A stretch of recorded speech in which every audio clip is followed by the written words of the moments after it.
ഏവർക്കും നമസ്കാരം. പുതിയ ഒരു വീഡിയോയിലേക്ക് ഏവർക്കും സ്വാഗതം. അപ്പോൾ ഇന്നത്തെ വീഡിയോയിൽ കുറച്ച് കാര്യങ്ങളൊക്കെ നിങ്ങളോട് പറയാനായിട്ടാണ് കേട്ടോ വന്നിട്ടുള്ളത്. സംഭവം എന്താ വെച്ചാൽ മറ്റൊന്നുമല്ല, നമ്മുടെ വീട് പണിയുടെ കുറ്റിയടിക്കൽ ചടങ്ങ് കഴിഞ്ഞു. അതിൻ്റെ വീഡിയോസൊക്കെ നിങ്ങൾ കണ്ടിട്ടുണ്ടായിരുന്നു. അതിനുശേഷം അന്ന് ഞാൻ പറഞ്ഞിരുന്നു ജനുവരി 26 ഞായറാഴ്ച രാവിലെയാണ് നമ്മളുടെ കല്ലിടിൽ പരിപാടികൾ നടക്കുന്നത്, ആ ചടങ്ങൊക്കെ നടത്തുന്ന അന്നാണെന്ന് പറഞ്ഞു.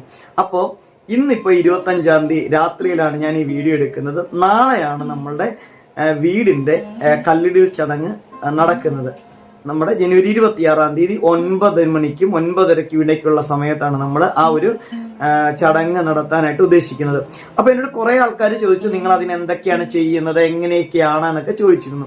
അപ്പോൾ ഇന്ന് ഞാൻ പറയാൻ പോകുന്നത് നമ്മുടെ കല്ലിടിൽ ചടങ്ങുമായിട്ട് ബന്ധപ്പെട്ട് നമ്മൾ എന്തൊക്കെ കാര്യങ്ങളാണ് ചെയ്യുന്നത്, എങ്ങനെയൊക്കെയാണ് പോകുന്നതെന്നാണ് പറയുന്നത്. അപ്പം നാളെയാണ് കല്ലിടിൽ ചടങ്ങ് നടക്കുന്നതെങ്കിൽ നമ്മൾ മുൻകൂട്ടി അല്ലെങ്കിൽ ഇന്നലെയൊക്കെ ആയിട്ട് കുറേ കാര്യങ്ങൾ നമ്മൾ ചെയ്തിട്ടുണ്ടായിരുന്നു.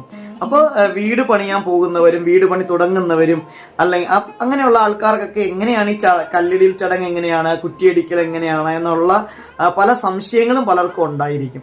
അപ്പോൾ അതുകൊണ്ടാണ് എനിക്കും ഈ പറഞ്ഞ രീതിയിൽ തന്നെ ഇതൊക്കെ എങ്ങനെയാണ് എന്നുള്ള കാര്യങ്ങൾ എനിക്കും അതിൻ്റെ അകത്തെ ഡൗട്ടുകൾ ഉണ്ടായിരുന്നു. കാരണം എന്താ വെച്ചിട്ടുണ്ടെങ്കിൽ ഇത് പലപ്പോഴും പലർക്കും തോന്നാനുള്ള കാരണം എന്ന് വെച്ചാൽ ഈ കല്ലിടിൽ ചടങ്ങ്, കുറ്റിയടിക്കൽ ഇങ്ങനെയുള്ള കാര്യങ്ങൾക്കൊക്കെ മിക്കവാറും ഓരോ ആളുകളും അവരുടെ വേണ്ടപ്പെട്ട ആൾക്കാർ, അത് വലിയൊരു ഫംഗ്ഷൻ ആയിട്ടോ പരിപാടിയായിട്ടോ ഒന്നും അല്ല നടത്തുന്നത്. ചെറിയ രീതിയിൽ അവരുടെ വീട്ടുകാരും തൊട്ടടുത്ത ആളുകളും മാത്രമായിരിക്കും മിക്കവാറും അങ്ങനെയുള്ള ചടങ്ങുകളിൽ കാണത്തുള്ളൂ. അതുകൊണ്ട് തന്നെ കൂടുതൽ ആളുകൾക്കും ഇതിനെക്കുറിച്ച് എങ്ങനെയൊക്കെയാണ് ചെയ്യുന്നതെന്നുള്ളതിനെക്കുറിച്ച് വലിയൊരു ഐഡിയ കാണത്തില്ല. അപ്പോൾ അതുകൊണ്ട് തന്നെ ഞാൻ ഇതിനെക്കുറിച്ച് എങ്ങനെയാണ് ചെയ്യുന്നത് എന്നുള്ള കാര്യങ്ങളൊക്കെ ചോദിക്കുകയും അറിയുകയൊക്കെ ചെയ്തിട്ട് എൻ്റെതായ രീതിയിൽ എൻ്റെ കൺസെപ്റ്റ് അനുസരിച്ചുള്ള രീതിയിലാണ് നമ്മൾ ഈ പരിപാടികളൊക്കെ ചെയ്യുന്നത്. അപ്പോൾ ഇതിൻ്റെ അകത്ത് നമുക്ക് പല രീതിയിൽ ചെയ്യാം കേട്ടോ. ഒന്ന്, നമ്മളുടെ വിശ്വാസപരമായ രീതിയിൽ നമുക്ക് ചെയ്യാം. നമ്മളിപ്പോൾ ക്രിസ്ത്യൻ വിശ്വാസമാണെങ്കിൽ ആ രീതിയിൽ, ഹിന്ദു വിശ്വാസമാണെങ്കിലും മുസ്ലിം വിശ്വാസമാണെങ്കിലും ഏത് മതത്തിലാണോ നമ്മൾ വിശ്വസിക്കുന്നത് അതിനനുസരിച്ച് നമുക്ക് ആ രീതിയിൽ നമുക്ക് ചെയ്യാം. അല്ലാതെ ചെയ്യാം, സിമ്പിളായിട്ട് ചെയ്യാം, പല രീതിയിൽ നമുക്ക് ചെയ്യാം. അപ്പം ഞാൻ എങ്ങനെയാണ് നമ്മളുടെ ഈ കല്ലിടിൽ ചടങ്ങിന് വേണ്ടിയിട്ട് കാര്യങ്ങൾ ചെയ്തതെന്ന് ചോദിച്ചു കഴിഞ്ഞാൽ, പ്രധാനമായിട്ടും ഞാൻ ചെയ്തത്, നമ്മുടെ വീട് പണിയാനായിട്ട് പോകുന്നത് നമ്മളൊരാളെ ഞാൻ പറഞ്ഞിരുന്നു അല്ലേ, പണ്ടൊക്കെ നമ്മൾ പറയും ആശാരിമാരാണ് അല്ലെ, ഓരോ കല്ലാശാരിമാരാണ് വീട് പണിയുന്നത് അല്ലെ. അപ്പൊ അവരുടേതായിട്ടുള്ള സ്റ്റൈലുകളും കാര്യങ്ങളും ഒക്കെ വെച്ചിട്ടാണ് പലപ്പോഴും ആ ഒരു കാര്യങ്ങളൊക്കെ മുന്നോട്ട് പോകാറ്. അപ്പൊ നമ്മുടെ ഈ ഒരു കേസിൽ നമ്മളുടെ ഈ വീട് പണിയുന്ന ആശാരിയുടെ അല്ലെ കൺസെപ്റ്റുള്ള ആള് ആരാണോ, ഞാൻ കഴിഞ്ഞ ദിവസത്തെ വീഡിയോയിൽ കാണിച്ചിരുന്നു അദ്ദേഹത്തെ. അപ്പോൾ അദ്ദേഹമാണ് ഈ വീട് സത്യത്തിൽ പണിയുന്നത്. നമ്മള് ഇതിന് ഉള്ള പൈസ മുടക്കുകയും കാര്യങ്ങളും ഒക്കെ ചെയ്താലും നമ്മളുടെ ഒരു മനസ്സും നമ്മളുടെ സാമീപ്യം ഒക്കെ ഉണ്ടെങ്കിലും ഇതില് കല്ലെടുത്ത് വെക്കുന്നതും പണിയുന്നതും എല്ലാം അദ്ദേഹമാണ് അല്ലെ. അപ്പൊ അദ്ദേഹത്തിന്റെ ഒരു സന്തോഷവും അദ്ദേഹത്തിന്റെ ഒരു മനസ്സും അദ്ദേഹത്തിന്റെ ഒരു ഈശ്വരാധീനവും അദ്ദേഹത്തിന്റെ ഒരു അനുഗ്രഹവും എല്ലാം നമുക്ക് ഈ ഒരു വീട് പണിയുന്നതിൻ്റെ അകത്ത് നമുക്ക് ആവശ്യമാണ്. അപ്പോൾ ഞാൻ പ്രധാനമായിട്ടും കണ്ടത് അദ്ദേഹത്തിന്റെ കൺസെപ്റ്റുകളും കാര്യങ്ങളും കാരണം അദ്ദേഹം ഇപ്പൊ നമുക്കൊരറിയാം, നമ്മൾ ഏതൊരു വർക്കിൽ പോയാലും അതുപോലെ ഓരോ ജോലി ചെയ്യുന്ന ആൾക്കാരും അവർ പ്രാർത്ഥിച്ചിട്ടാണ് ചെയ്യുന്നത് അവരുടേതായ രീതിയിൽ അല്ലെ. ഇപ്പൊ നമ്മളാണ് പങ്കെടുക്കുന്നതെങ്കിൽ പോലും അവരുടെ വിശ്വാസത്തിൽ അവർ പ്രാർത്ഥിച്ചിട്ടാണ് കാര്യങ്ങൾ ചെയ്യുന്നത്. അതുപോലെ തന്നെ നമ്മുടെ ഈ വീട് പണിയുന്ന നമ്മളുടെ മേസ്തിരി അല്ലെങ്കിൽ ഇതിന് മുൻകൈ എടുക്കുന്ന അദ്ദേഹത്തിന്റെ രീതികൾക്ക് കൂടി പ്രാധാന്യം കൊടുത്തുകൊണ്ടാണ് നമ്മൾ ചെയ്തിരുന്നത്. കാരണം അദ്ദേഹത്തിന്റെ ഒരു മനസ്സിന്റെ സന്തോഷവും അദ്ദേഹത്തിന്റെ ഒരു ഈശ്വരാധീനവും അദ്ദേഹത്തിന്റെ ഒരു എന്താ പറയുക, അദ്ദേഹത്തിന്റെ ഒരു കൈപ്പിടിയൊക്കെ നമുക്ക് തന്നെ, കൈയുടെ ആ ഒരു അനുഗ്രഹമൊക്കെ നമുക്ക് ആവശ്യമാണ്. അപ്പോൾ ആ രീതിയിൽ അദ്ദേഹത്തോടു കൂടെ ഞാൻ കൺസൾട്ട് ചെയ്ത് ചോദിച്ചതിന് ശേഷമാണ് ഈ കാര്യങ്ങളൊക്കെ ചെയ്തിട്ടുള്ളത്. അപ്പോൾ പ്രധാനമായിട്ട് കല്ലിടിൽ ചടങ്ങുകൾ പല രീതിയിൽ നടക്കും. ചില ആളുകൾ സെറ്റ് ബാക്ക് ചെയ്തതിന് ശേഷം വാനമൊക്കെ എടുത്തതിന് ശേഷം ആ വാനത്തിലാണ് ചിലര് ആദ്യ കല്ലിടുന്നത് അല്ലെ, കല്ല് വെച്ച് പ്രാർത്ഥിക്കും. അതിപ്പോൾ ഹിന്ദു ആചാരപ്രകാരമാണെങ്കിൽ സമയമൊക്കെ നോക്കി കുറിപ്പിച്ച് പൂജാതി കർമ്മങ്ങളൊക്കെ ചെയ്ത് അങ്ങനെയുള്ള രീതിയിൽ അത് ചെയ്യും. ഇനി ക്രിസ്ത്യൻ വിശ്വാസത്തിലുള്ള ആളുകളാണെങ്കിൽ അതിൻ്റെതായ രീതിയിൽ എപ്പോഴും നമ്മൾ ദീപമൊക്കെ തെളിയിച്ചതിന് ശേഷമാണ്. അത് ഏത് വിശ്വാസത്തിലാണ് ദീപം എന്ന് പറഞ്ഞാൽ ഐശ്വര്യമാണ് അല്ലെ. നമ്മുടെ ദീപനാളം എന്നുള്ള പേര് പോലെ തന്നെ ദീപനാളം എന്നുള്ള പേരിടാനുള്ള കാരണം അത് തന്നെയാണ് കേട്ടോ. കാരണം ദീപനാളം എന്ന് പറഞ്ഞാൽ മറ്റുള്ളവർക്ക് പ്രകാശം പരത്തുന്ന അല്ലെങ്കിൽ മറ്റുള്ളവരെ നന്മയിലേക്ക് നയിക്കുന്ന അല്ലെങ്കിൽ മറ്റുള്ളവരെ വെളിച്ചത്തിലേക്ക് നയിക്കുക എന്നതാണ് ദീപനാളം എന്നുള്ള പേരിന്റെ അത് വിചാരിച്ചാണ് നമ്മൾ ദീപനാളം എന്ന് വിടുന്നത്. അതുപോലെ തന്നെ നമ്മൾ ഇങ്ങനെയുള്ള എന്ത് കാര്യം ചെയ്യുമ്പോഴും ദീപം തെളിയിക്കുന്നുണ്ട് അല്ലെ, പ്രകാശം തെളിയിക്കുന്നുണ്ട്. അത് നിലവിളക്കാകാം, മെഴുകുതിരിയാകാം, എന്നുമാകാം. ഓക്കെ, അപ്പൊ അതിനുശേഷം ഇപ്പൊ പൂജാതി കർമ്മങ്ങളൊക്കെ ചെയ്തിട്ട് ചെയ്യുന്നവരുണ്ട്. അതല്ലെങ്കിൽ ക്രിസ്ത്യൻ വിശ്വാസപ്രകാരമാണെങ്കിൽ ചിലപ്പോൾ അച്ഛന്മാര് വെഞ്ചരിച്ച് ചെയ്യുന്നവരുണ്ട്.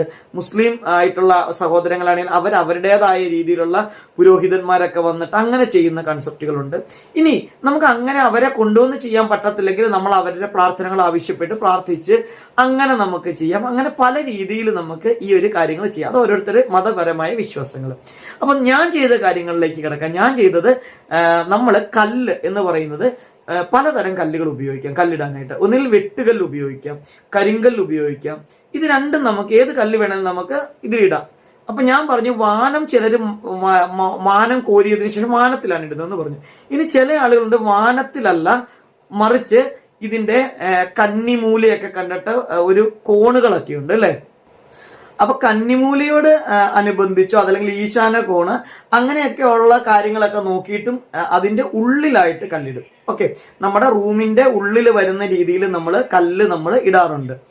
അപ്പോൾ നമ്മൾ ഇടുന്നത്, നമ്മൾ വാനം എടുത്തിട്ടില്ല. വാനം എടുക്കാതെ നമ്മൾ ഈ ഒരു അദ്ദേഹം ഇന്ന് നമ്മുടെ ഇത് പണിയുന്ന ആ ചേട്ടൻ ഇന്ന് വന്നിട്ടുണ്ടായിരുന്നു. അദ്ദേഹം വന്നിട്ട് അതിന്റെ കോണും കാര്യങ്ങളൊക്കെ പിടിച്ചു നോക്കിയിട്ട് ഒരു പൊസിഷനിൽ അദ്ദേഹം ഇന്ന് കുഴിയൊക്കെ എടുത്തിട്ടിട്ട് പോയി. ഒരു കുഴി എടുത്ത് അതിൽ വെള്ളമൊക്കെ ഒഴിച്ച് ഇട്ടിട്ടാണ് പോയിരിക്കുന്നത്. അപ്പൊ അതിലാണ് നമ്മൾ നാളെ കല്ല് വെക്കുന്നത്.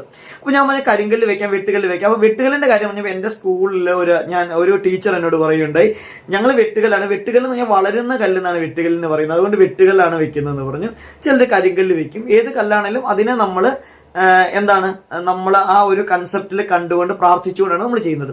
ഇനി ഇപ്പോഴൊക്കെ എല്ലാവരും ചെയ്യുന്നത് കല്ല് നമുക്ക് വാങ്ങിക്കാൻ കിട്ടും. കരിങ്കല്ല് ഇങ്ങനെ കട്ട് ചെയ്ത് നമ്മൾ ഈ സ്റ്റോൺ വർക്ക് ഒക്കെ ചെയ്യുന്ന ആൾക്കാരില്ലേ, അവിടെ നമുക്ക് കല്ല്, ചെറിയൊരു കല്ല് നമുക്ക് വാങ്ങിക്കാനായിട്ട് കിട്ടും.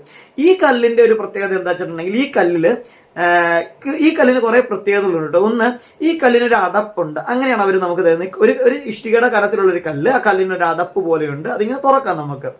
എന്നിട്ട് അതിൻ്റെ അകത്തൊരു കുഴിയുണ്ട്. ആ കുഴിക്കകത്ത് നമുക്ക് വേണമെങ്കിൽ നാണയം, നമ്മൾ പ്രാർത്ഥിച്ച് നാണയം വെക്കാം, പഞ്ചലോഹം വെക്കാം, സ്വർണം വെക്കാം.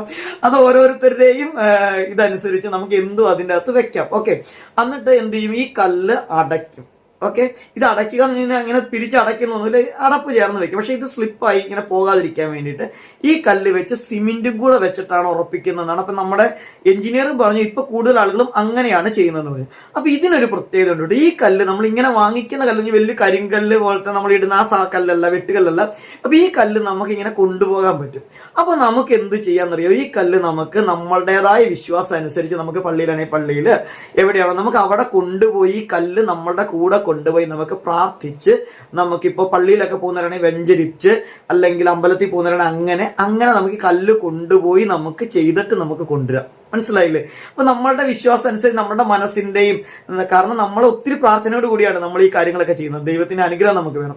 അപ്പൊ നമുക്ക് എവിടെയാണോ ചെയ്യേണ്ടത് അവിടെ നമ്മൾ കൊണ്ടുപോയി ഈ കല്ല് കൊണ്ടുപോയി പ്രാർത്ഥിച്ച് നമുക്ക് ഈ കല്ല് കൊണ്ടുവരാം. ഓക്കെ, അപ്പൊ എന്റെ കൺസെപ്റ്റിൽ ഞാൻ അത്തരത്തിൽ ഇന്നലെ 2 ദിവസം മുമ്പ് കല്ല് വാങ്ങിച്ചിവിടെ വെച്ചു.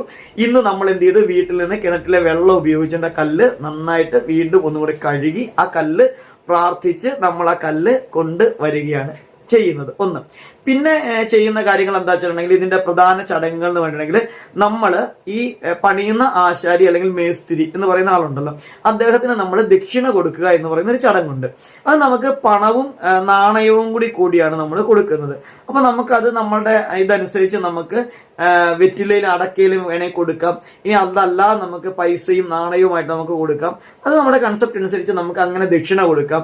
ഒപ്പം പണ്ട് കാലത്തൊക്കെ ചെയ്തിരുന്ന അദ്ദേഹത്തിന് പണിയുന്ന ആൾക്ക് ഒരു മുണ്ടും തോർത്തും ഒക്കെ കൊടുക്കാറുണ്ടായിരുന്നു. അപ്പൊ നമുക്ക് മുണ്ട്, വെള്ളമുണ്ടൊക്കെ ഇല്ലേ, മുണ്ട്, അദ്ദേഹത്തിന് മുണ്ട്, ദക്ഷിണ, ഇങ്ങനെയുള്ള കാര്യങ്ങളൊക്കെ നമ്മൾക്ക് കൊടുക്കാം. ഒപ്പം നമ്മളുടെ എഞ്ചിനീയർ ഉണ്ടെങ്കിൽ അദ്ദേഹം ഉണ്ട്, ഒക്കെ കാണും. ഇനി പിന്നീട് നമ്മൾ കല്ലിട്ടതിന് ശേഷം ആ കല്ല് അവിടെ വെച്ചതിന് ശേഷം പിന്നെ ഈ കല്ലിന് അനക്കാൻ പാടില്ല എന്നാണ് പറയുന്നത്. അത് നമ്മൾ പിന്നെ വാന എടുക്കുകയോ അല്ലെങ്കിൽ ഈ കല്ല് വാനത്തിന് പുറത്തായി പോകാൻ പാടില്ല. ഇടുമ്പോൾ നമ്മുടെ വാനത്തിനുള്ളിലായിരിക്കണം ഈ കല്ല്, പുറത്തേക്ക് പോകാൻ പാടില്ല. പിന്നെ വാനമൊക്കെ എടുക്കുമ്പോൾ ആ കല്ലിന് ഇളക്കം തട്ടാത്ത രീതിയിൽ ഉള്ളിൽ വരുന്ന രീതിയിൽ വേണം ആ കല്ലിന്റെ കോണുകളൊക്കെ ചെയ്യാനായിട്ട്. അപ്പൊ നമ്മുടെ ഈ ഒരു കാര്യത്തിൽ എന്താ വെച്ചാൽ ഞാൻ പറഞ്ഞു നമുക്ക് കുറച്ച് പാറയൊക്കെ ഉള്ളതുകൊണ്ട് അത് റിമൂവ് ചെയ്യുന്നതുകൊണ്ട് അങ്ങനെയൊക്കെ ഉള്ള കുറച്ച് കാര്യങ്ങൾ ഉള്ളതുകൊണ്ടാണ് നമ്മൾ വാന എടുക്കാനായിട്ട് ശരിക്കും നമ്മൾ ഇന്നലെ വാന എടുക്കാനായിട്ടാണ്, ഇന്നലെ അല്ല ഇന്ന് അല്ലേ, ഞാൻ വീഡിയോ ചെയ്യുന്ന ശനിയാഴ്ചയാണ്, ഇന്ന് വാന എടുക്കാനായിരുന്നത്. കാരണം നമ്മളവിടെ മരുന്നൊഴിച്ചതിന് ശേഷം നമ്മുടെ കല്ലുകൾ ഇളക്കി. അപ്പൊ കല്ലിളക്കാനായിട്ട് നമ്മുടെ JCB ഒക്കെ വന്നപ്പോഴേക്ക് നമ്മൾ കുറ്റിയടിച്ച് ആദ്യം സെറ്റ് ബാക്ക് ചെയ്തിരുന്ന നമുക്ക് ഒന്നുകൂടി മാറ്റേണ്ടതായിട്ട് വന്നു. കാരണം വണ്ടി കയറി ഇറങ്ങേണ്ടതുണ്ട്. അപ്പൊ എന്താ വെച്ചാൽ വീണ്ടും നമ്മൾ സെറ്റ് ബാക്ക് ചെയ്യണം. പക്ഷെ നമ്മൾ കുറ്റിയടിച്ച് അവിടെ തന്നെയാണ് ആ പൊസിഷൻ ചെയ്തിരിക്കുന്നത്, അവിടെ തന്നെ വെച്ചിട്ടുണ്ട്. അവിടുന്ന് വീണ്ടും നമ്മൾ ഒന്നുകൂടി സെറ്റ് ബാക്ക് ചെയ്തപ്പോൾ അതിന് നമുക്ക് എഞ്ചിനീയർ വരിക തന്നെ ചെയ്യണം സെറ്റ് ബാക്ക് ചെയ്യാനായിട്ട്. സെറ്റ് ബാക്ക് ചെയ്തതിന് ശേഷം വേണം വാനം എടുക്കാനായിട്ട്. അപ്പൊ നാളെ എന്താണ്, നമ്മൾ കല്ലിടുകയാണ്. നമ്മുടെ ഉള്ളിൽ കല്ലിടുന്നതുകൊണ്ട് നമുക്ക് അവിടെ കല്ലിടാം. അതിനുശേഷം വീണ്ടും മേ ബി ചിലപ്പോൾ നാളെ തന്നെ സെറ്റ് ബാക്ക് ചെയ്യുമായിരിക്കും അവര്. അതല്ലെങ്കിൽ ഒരു ദിവസം കഴിഞ്ഞിട്ടാണെങ്കിലും വീണ്ടും ഒന്നും കൂടെ സെറ്റ് ബാക്ക് ചെയ്യും. കാരണം ഇപ്പൊ കുറ്റി അടിച്ചിരിക്കുന്നത് ആ കുറ്റിയിൽ വെച്ചിട്ട് നമ്മൾ ചെയ്തത് തന്നെ ഒന്നും കൂടെ കയറ് കെട്ടി കറക്റ്റ് ചെയ്തതിന് ശേഷം നമ്മുടെ ഹിറ്റാച്ചി ആണ് ഉപയോഗിക്കുന്നത്. ഇപ്പൊ വാനയുടെ പണ്ടൊക്കെ നമ്മൾ വാനം മാന്തുവായിരുന്നു കേട്ടോ. അത് പറയുമ്പോഴാണ് ഒരു കാര്യം ഇനിയിപ്പോൾ പറഞ്ഞു വന്നപ്പോഴാണ് ഓർക്കുന്നത്, ഞാൻ വാന എടുക്കാൻ പോയിട്ടുണ്ട് കേട്ടോ. പണ്ട് കാലത്ത് ഒരിക്കലും കുറെ എന്റെയൊക്കെ കുഞ്ഞിലെയാണ് കേട്ടോ, ഞാൻ 10th അങ്ങനെ എങ്ങാണ്ട് പഠിക്കുവായിരുന്നു കേട്ടോ. ഞാൻ ജോലി ചെയ്താട്ടോ, പൈസക്ക് ബാലവേലയൊന്നും അല്ല കേട്ടോ. അപ്പം ഞങ്ങളുടെ തൊട്ടടുത്തൊരു വീട്ടില് വാന എടുക്കണമായിരുന്നു. അന്നൊക്കെ നമ്മളിങ്ങനെ വെട്ടി കോരിയാണ് വാന എടുക്കുന്നത്. അപ്പൊ അന്ന് അച്ഛന് വീട്ടിലുണ്ടായിരുന്നു, അച്ഛന് പണിയൊക്കെ കുറവായിരുന്നു. അപ്പൊ ആ സമയത്ത് അവര് ചോദിച്ചു വാന എടുത്തു കൊടുക്കാവോ അവർക്കെന്ന് ചോദിച്ചു കേട്ടോ. അന്ന് അച്ഛൻ അങ്ങനെ നല്ല ആരോഗ്യമൊക്കെ ഉണ്ട്, വലിയ കുഴപ്പമില്ല, ചെയ്യുകയൊക്കെ ചെയ്യും. അപ്പൊ അച്ഛൻ പറഞ്ഞു വാന എടുക്കാൻ വരാന്ന് പറഞ്ഞപ്പോഴത്തെ അച്ഛൻ വാന എടുക്കാൻ പോയി. അച്ഛൻ തന്നെയാണ്, അത് വലിയൊരു വീടാണ് കേട്ടോ. ആ വീട് ഞങ്ങളുടെ തൊട്ടടുത്ത് കുറച്ച് മാറ്റമുണ്ട്. അവര് തമ്മിൽ, ആ വീട്ടുകാരും ഞങ്ങളും തമ്മിൽ നല്ല കണക്ഷനും നല്ല ഇതുണ്ട്, ഒരു അടുപ്പമുള്ള വീടാണ് അവര്.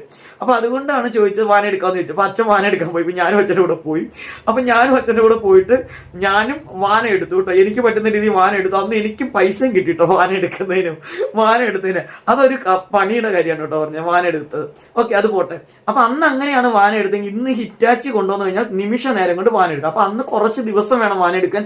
പിന്നെ അതിൻ്റെ അകത്ത് നമ്മൾ കല്ലിട്ടു, പിന്നെ മണ്ണിട്ടു, പിന്നെ വെള്ളം ഒഴിച്ചിട്ടു, അങ്ങനെ അതിനെ സെറ്റ് ആക്കിയതിനു ശേഷം അന്ന് വാനം ചെയ്തിരുന്നത്. പക്ഷെ ഇന്ന് ഹിറ്റാച്ചി കൊണ്ട് വന്നിട്ട് സിമ്പിൾ ആയിട്ട് വാനം ചെയ്യാം. പിന്നെ കരിങ്കലിട്ട് കെട്ടാം, കോളമായിട്ട് കോൺക്രീറ്റ് കൊണ്ട് ചെയ്യാം, അതൊക്കെ നമുക്ക് കാണാം. അപ്പൊ ഇതെല്ലാമാണ് ഇന്നത്തെ വീഡിയോയിൽ പറയുന്നത്. അപ്പൊ അടുത്ത ദിവസം നമ്മളുടെ കൂടുതൽ നമ്മുടെ വീട് പണിയുടെ ഓരോ ദിവസത്തെ വീഡിയോ നിങ്ങളെ കാണിക്കാം കേട്ടോ, നമുക്ക് കാണാം. കാരണം എന്താ വെച്ചിട്ടുണ്ടെങ്കിൽ ഈ വീട് പണിയുന്നത് ഞാൻ തന്നെയല്ല, നമ്മളെല്ലാവരും കൂടി പണിയുന്നത് പോലെയാണ് എനിക്ക് ഫീൽ ചെയ്യുന്നത്.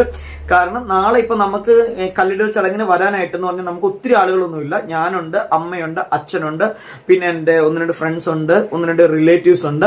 പിന്നെ അതുകൂടാണ്ട് കാവ്യ, തമ്പു, ചങ്കര വന്നിട്ടുണ്ട്. അവരുടെ വീട്ടിൽ നിന്ന് ആരും വന്നിട്ടില്ല, കാരണം അവർക്ക് കുറച്ച് തിരക്കുകളുണ്ട്. അതുകൊണ്ട് നാളെ അവർ വരത്തില്ല. അവർ ഇതിന് ശേഷം മറ്റൊരു ദിവസമാണ് വരുന്നത്. വാനമൊക്കെ എടുത്തതിന് ശേഷം ആണ് പണി തുടങ്ങുമ്പോഴേക്കാണ് അവർ വരത്തുള്ളൂ. കാരണം കാവ്യക്ക് പാടില്ലായിരുന്നു, പനിയാണ്. എങ്കിലും അവള് പിള്ളേരും കൂടി ഇന്ന് വന്നിട്ടുണ്ട്. പിന്നെ ഉള്ളത് നമ്മുടെ തൊട്ടടുത്തുള്ള 2 വീട്ടുകാരോട് പറഞ്ഞിട്ടുണ്ട്. അത്ര ആളുകളാണുള്ളൂ, വലിയ ആളുകളൊന്നുമില്ല. അപ്പൊ അങ്ങനെ സിമ്പിളായിട്ട് നമ്മൾ എന്ത് ചെയ്യുന്നു, നമ്മളുടെ കല്ലിടൽ ചടങ്ങ് നമ്മൾ നടത്തുകയാണ്. പിന്നെ വീടിന്റെ കാര്യങ്ങളിൽ കുറച്ച് കാര്യങ്ങൾ നിങ്ങളോട് പറയാനുണ്ട് കേട്ടോ. ഞാൻ പറഞ്ഞു ഒരു പൈസ ഇല്ലാതെയാണ് വീട് പണിയിലേക്ക് കടക്കുന്നതെന്ന് പറഞ്ഞു. പക്ഷേങ്കിൽ ഒരു പൈസയും ഇല്ലാതെ വീട് പണിയിലേക്ക് നമ്മൾ കടക്കുമ്പോൾ തന്നെ നമുക്ക് വീട് പണിക്ക് പൈസ കിട്ടാൻ സാധ്യതയുള്ള, അല്ലെങ്കിൽ അറേഞ്ച് ചെയ്യാൻ പറ്റുന്ന കുറച്ച് കാര്യങ്ങളെ കൊണ്ട് ഞാൻ അടുത്ത ദിവസം പിന്നീട് നിങ്ങളോട് പറയാം കേട്ടോ. അപ്പൊ നമ്മൾ ഓരോന്നും ചെയ്യുന്നത് നിങ്ങളുമായിട്ട് പങ്കുവെക്കാം. നിങ്ങളുടെ സജഷൻസും കാര്യങ്ങളും ഒക്കെ പ്രതീക്ഷിച്ചുകൊണ്ട് ഇന്നത്തെ വീഡിയോ വൈൻഡപ്പ് ചെയ്യാണ്. വീണ്ടും അടുത്തൊരു വീഡിയോ ആയിട്ട് നമുക്ക് കാണുന്നവരെല്ലാവർക്കും നല്ലൊരു ദിവസം ആശംസിക്കുന്നു. ശുഭദിനം.